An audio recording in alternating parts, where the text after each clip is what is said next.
Hello மக்களே, செம்மையான ஒரு அரசு வேலைவாய்ப்போட தான் நான் உங்களை சந்திச்சிருக்கேன். இது நம்மளுடைய விஏஓ ஆஃபீஸ் இருக்கு இல்லைங்களா, அதில் வேலை பார்க்குறதுக்கான ஒரு நோட்டிஃபிகேஷனை அரசு வெளியாகிட்டுருக்கு. இது ஒவ்வொரு மாவட்டத்துக்கும் வெளியாகும் என்ற ஒரு நம்பிக்கை தான். இப்போதைக்கு கள்ளக்குறிச்சி மாவட்டத்துக்கு வெளியாயிருக்கு. அது என்ன அப்படின்றது தொடர்ந்து டீட்டெயில்டாக பார்ப்போம் வாங்க. அதுக்கு முன்னாடி இந்த மாதிரி தெரிஞ்சுக்கணும்னு ஆசைப்பட்டீங்கன்னா என்னோடய வீடியோவை மறக்காமல் சப்ஸ்கிரைப் பண்ணுங்கள். டெய்லி இந்த மாதிரி 2 வீடியோஸ் நான் போட்டுக்கிட்டே இருக்கேன். யாராவது ஒருத்தவங்களுக்கு லைஃப் சேஞ்சிங் மொமெண்ட்டாக இந்த வீடியோ இருக்கும் அப்படின்ற ஒரு தாட் ப்ராசஸோடு தான் இந்த வீடியோவை நான் பப்ளிஷ் பண்ணிகிட்ருக்கேன். ஸோ ப்ளீஸ் சப்போர்ட் பண்ணுங்கள். வாங்க வீடியோக்குள்ளே போகலாம். இது என்ன அப்படின்னா, பழங்குடியினர் நலத்துறை கள்ளக்குறிச்சி மாவட்டத்தில் இருந்து இந்த ஒரு அறிவிப்பு வெளியாயிருக்கு. சரிங்களா? ஸோ என்ன போட்டிருக்காங்க அப்படின்னா, எவ்வளோ சேலரின்னு சொல்லி நம்ம ஃபஸ்ட்டு பார்த்துருவோம். அசிஸ்டன்ட் ப்ராஜெக்ட் மேனேஜர் அப்படின்ற ஒரு போஸ்ட்டுக்கு 25,000 ரூபா கொடுக்குறோம் அப்படின்ற மாதிரி அவங்க சொல்லியிருந்திருக்காங்க. சரிங்களா? ஸோ என்ன படிச்சிருக்கணும் இப்போ அதுக்கு அப்படின்னா, post graduate in social work, rural development, public administration, public policy, sociology படிச்சிருந்தா போதும் அப்படின்ற மாதிரி அவங்க சொல்லியிருந்திருக்காங்க. சரிங்களா?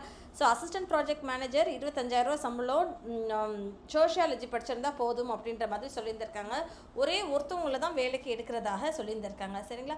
அடுத்தது ரோல் என்ன அப்படின்னு சொல்லி பார்த்தோன்னா, டெக்னிக்கல் அசிஸ்டண்ட் அப்படின்ற ஒரு ரோலுக்குமே வேலைக்கு எடுக்கிறாங்கங்க. இந்த ஒரு வேலைக்கு சம்பளம் எவ்வளோ அப்படின்னு சொல்லி பார்த்தோன்னா 15,000 ரூபா கொடுக்குறோம் அப்படின்ற மாதிரி அவங்க சொல்லியிருந்திருக்காங்க. சரிங்களா? ஸோ இதுக்கு என்னப்பா படிச்சிருக்கணும்? பிஇ படிச்சிருக்கீங்களோ இல்லை டிப்ளமோ சிவில் இன்ஜினியரிங்கில் படிச்சிருக்கீங்களாலும் உங்களுக்கு ஓகே தான் அப்படின்ற மாதிரி சொல்லியிருக்காங்க. ஒரு வருஷம் டு 3 வருஷம் நீங்கள் ஒர்க் பண்ணியிருக்கீங்க அப்படின்னா ரொம்ப நல்லா தான் இருக்கும் அப்படின்ற மாதிரி அவங்க சொல்லியிருக்காங்க. ஸோ ஒரே ஒருத்தவங்களை தான் இதுக்குமே ஒர்க்குக்கு எடுக்கிறாங்க. சரிங்களா?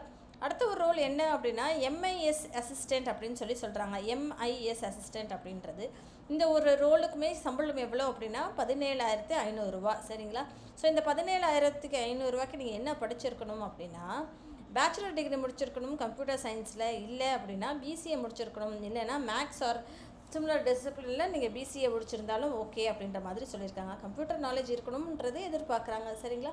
ஸோ இதுவுமே ஒரே ஒருத்தவங்களை தான் வேலைக்கு ஆட்களாக எடுக்கிறதாக சொல்லியிருக்காங்க. ஓகேங்களா? அடுத்தது எஃப்ஆர் செல் கோஆர்டினேட்டர் அப்படின்ற மாதிரி இருக்குது. அது சம்பளம் 25,000 ரூபா கொடுக்குறதாக சொல்லியிருக்காங்க. ஸோ இதுக்கு நீங்கள் என்ன படிச்சிருக்கணும் அப்படின்னா, பிஇ படிச்சிருக்கணும், இல்லை ஏதாவது ஒரு பேச்சுலர் டிகிரி படிச்சிருந்தாலும் ஓகே அப்படின்ற மாதிரி சொல்லியிருக்காங்க.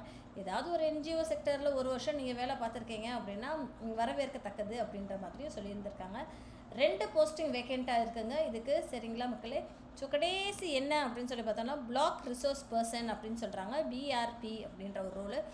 இதுக்கு நீங்கள் டிப்ளமோ படித்திருந்தாலே போதும் அப்படின்றத சொல்கிறாங்க. 12,000 ரூபா மாதம் 12,000 ரூபா சம்பளம் கொடுக்குறோம் அப்படின்ற மாதிரி சொல்லியிருக்காங்க.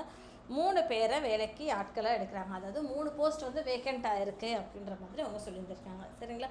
அடுத்த கடைசி ரோல் என்ன அப்படின்னா, வில்லேஜ் ரிசோர்ஸ் பர்சன், விஆர்பி அப்படின்ற மாதிரி சொல்கிறாங்க. ஸோ இதுக்கு சம்பளம் எவ்வளோ அப்படின்னா 2,500 ரூபா அப்படின்ற மாதிரி சொல்லியிருக்காங்க. வில்லேஜில் ஒர்க் பண்ணணும். ஸ்கூல் எஜுகேஷன் நீங்கள் ஸ்கூல் படிச்சிருந்தாலே போதும் அப்படின்ற மாதிரி தான் சொல்கிறாங்க.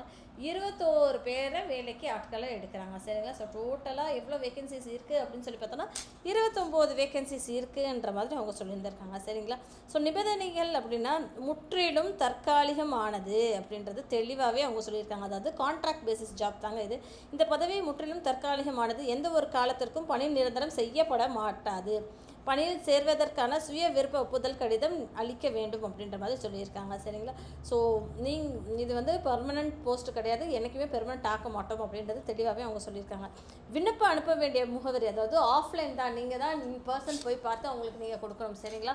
ஆன்லைன்லலாம் அப்ளை பண்ணுற மாதிரி இல்லை. சரிங்களா?